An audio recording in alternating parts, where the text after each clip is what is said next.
President Biden, meanwhile, is announcing more than 500 new sanctions against Russia expected today as Ukraine prepares to mark 2 years since Russia's invasion. Now, we're expecting those sanctions tomorrow. In a statement released this morning, Biden says the sanctions will, quote, target individuals connected to Navalny's imprisonment, as well as Russia's financial sector, procurement networks, and sanctions evaders across multiple continents.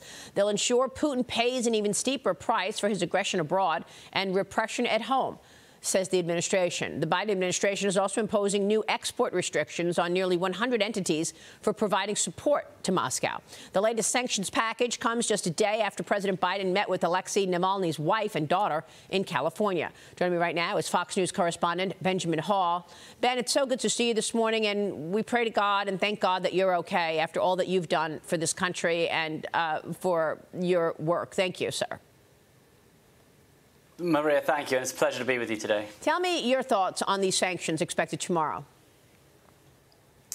You know, Maria, on one hand, they are pretty symbolic, and there are 500 of them. It's the biggest tranche of sanctions since the war broke out, and they target all the usual people that they might usually target. But that's all they are. They are a moral victory. They will have no effect on what's happening on the battlefield right now. 2 years ago, many sanctions were imposed on Russia when the war broke out, and Putin has galvanized his economy to avoid them. He has found ways to continue exporting what he needs to export, found ways to continue getting weapons he needs. And so, look, it looks good, these sanctions, but it has no real effect. And if you see what's happening on the battlefield right now, Russia is in a better place than it has been for many months, perhaps for the last year. They are taking over new parts of Ukraine. They conquered a city last week. And so many people, and I've spoken to lots of Ukrainians, they say sanctions are doing nothing to change the war or change what's happening. We need more. We need weapons. We need money. So, look, it's a big announcement. It symbolizes following the death of Navalny, but it's going to have little impact on Russia and the war in Ukraine. I mean, if you know this, and most people know this, that the sanctions have not worked, then the Biden administration knows this. What is this then? Just smoke and mirrors to appear that they're doing something? Sadly, I think that's all it is. I mean, they know it's not going to work. There are people calling perhaps to make Russia a state sponsor of terrorism, and that would allow further cases against them.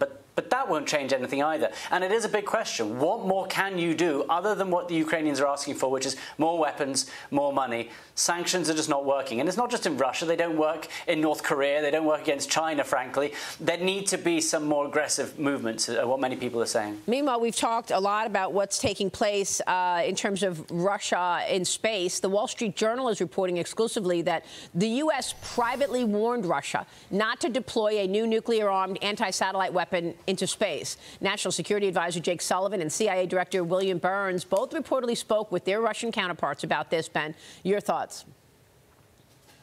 Yes, but they only spoke to the Russian counterparts after Congressman Mike Turner came out and publicly announced that this was a national security threat. Until then, no one had heard about this. So that's what led them to do this. And the administration is also saying that this is not a grave danger to any Americans right now. But it certainly could be. If the Russians were able to get a nuclear-armed satellite into space, they could take out GPS signals. They could take out cell phone signals if they targeted the right satellite. So it is a major issue.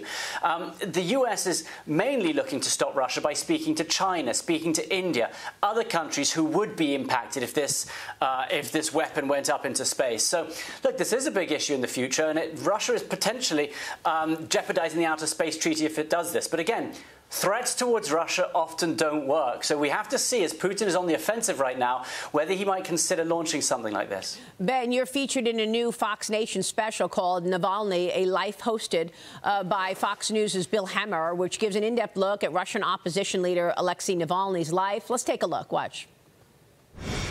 Navalny didn't just stop after the 2018 election. No, he continued. In fact, he picked up the pace.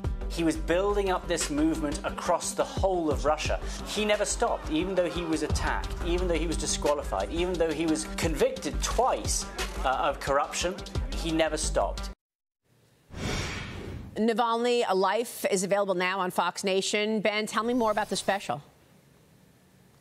You know, there's something quite remarkable about a man like Navalny, and you may approve or disapprove of where Russian politics is going, etc. But this is the one man inside Russia, under this dictatorship, who rose up, who kept speaking out, who kept believing in what was right for the country, pushing for democracy and talking about how corrupt Putin was, and he ended up losing his life for it. But it's a fascinating story to talk and look at someone who was so brave, and it follows the Russian trajectory from the 90s on as well. So it's a look inside Russian corruption, it's a look at Putin, but it's also a look at this remarkable man. And many people hope that there are more people like him inside Russia, and certainly that's what the Biden meeting with Navalny's family was about yesterday. But the sad truth is there is no one else willing to risk themselves, and if you even lay flowers for Navalny nowadays, you are arrested inside Russia.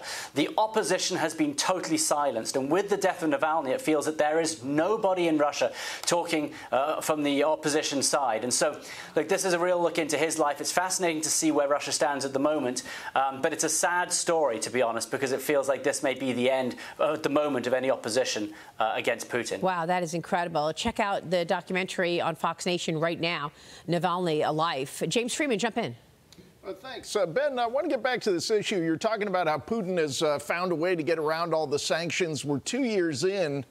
He's running an economy smaller than Texas, and yet he has managed to keep this effort going. Does it seem to you at this point that he can sustain this indefinitely, or is there a moment where he just can't fund this expensive war anymore? Well, I think he will be able to continue funding the war. The one place where it might become a hardship is when the people don't have enough food or energy for themselves, because when it does start becoming economically dangerous, someone like Putin takes the money away from what the people need and he puts it towards the weapons. That's where everything is going right now. But as long as he has Iran, as long as he has China as well, helping somehow get some of his oil out, he's not doing that badly. The sanctions are not hitting the way they were supposed to hit. And so right now, there's no real concern for him economically. He's setting up a war economy, and that is not for 1 year or 2 years. He is looking over the next decade. So it's a worrying trend, and once you've turned the economy in that direction, that is the one way that they are heading. Yeah, really incredible story. Ben, thanks very much. We'll be watching that special. Benjamin Hall, thanks for joining us this morning.